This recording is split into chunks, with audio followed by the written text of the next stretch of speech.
2, testing, 1, 2, testing, 1, 2.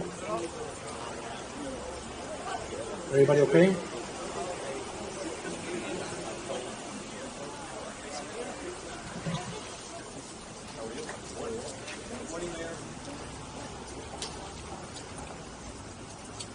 Good morning, ladies and gentlemen.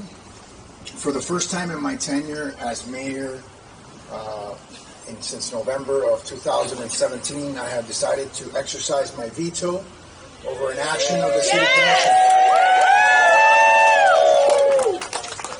Thank you. This decision is based on a variety of factors, but the overriding and the overarching factor is preserving one of our most historical and precious assets in the city of Miami. Yes!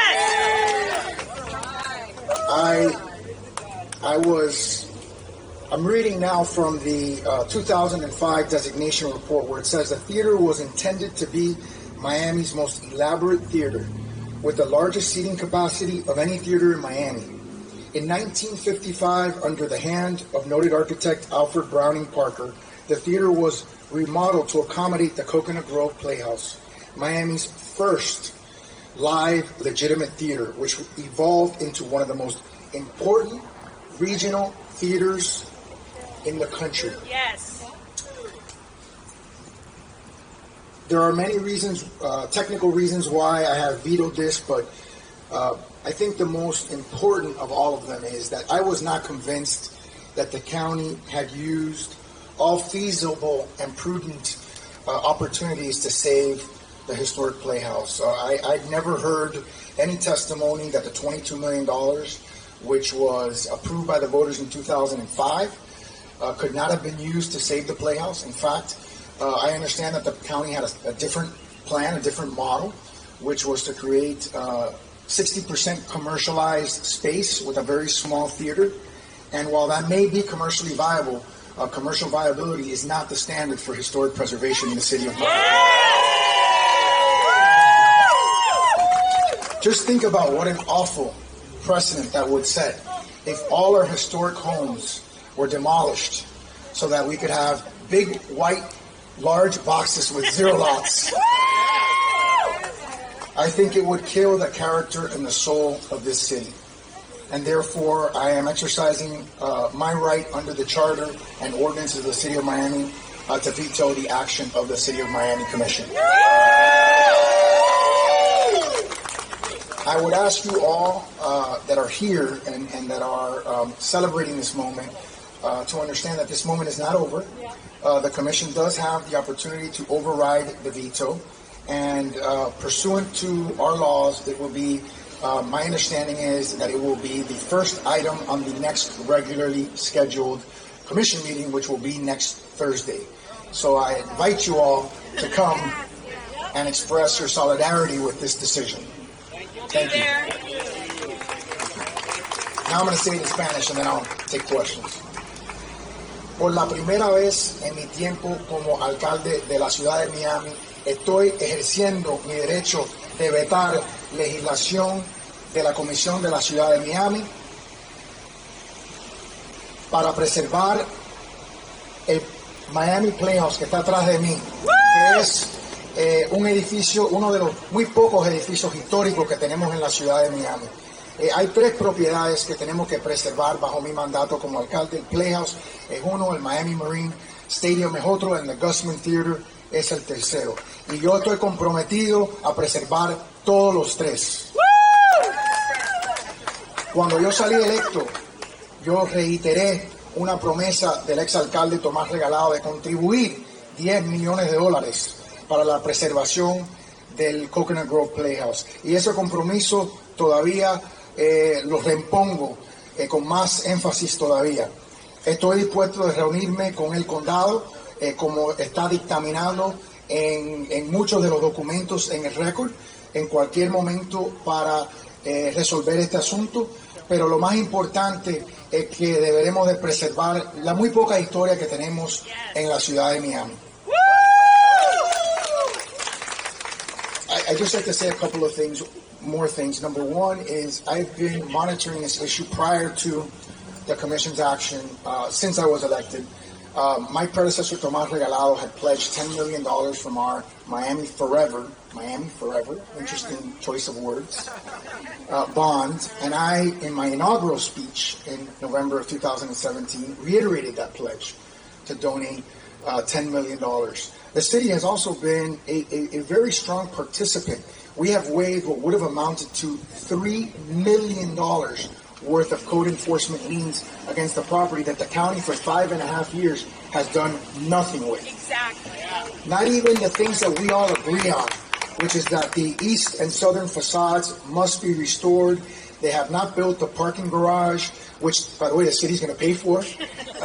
And by the way, in the same amount of time, we have built a parking garage right next to City Hall in simply a year. So I'm willing to meet with any county official to come up with a compromise that will preserve the Coconut Grove Theater. And frankly, with our collective influence and with our collective budgets, I think it's very easy to do. It could be done over a cup of coffee, frankly. And so that is my hope. That is my expectation. I'm hopeful that the commission sustains my veto.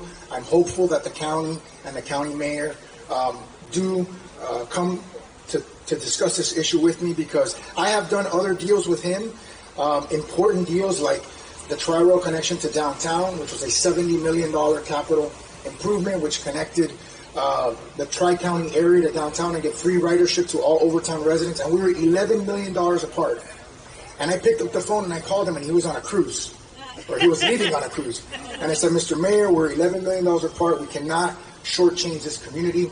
Let's split the difference in half, 5.5 you and 5.5 me. He said yes, and in one phone call, we were able to connect Tri-Rail to downtown, and I think we can do the same thing here.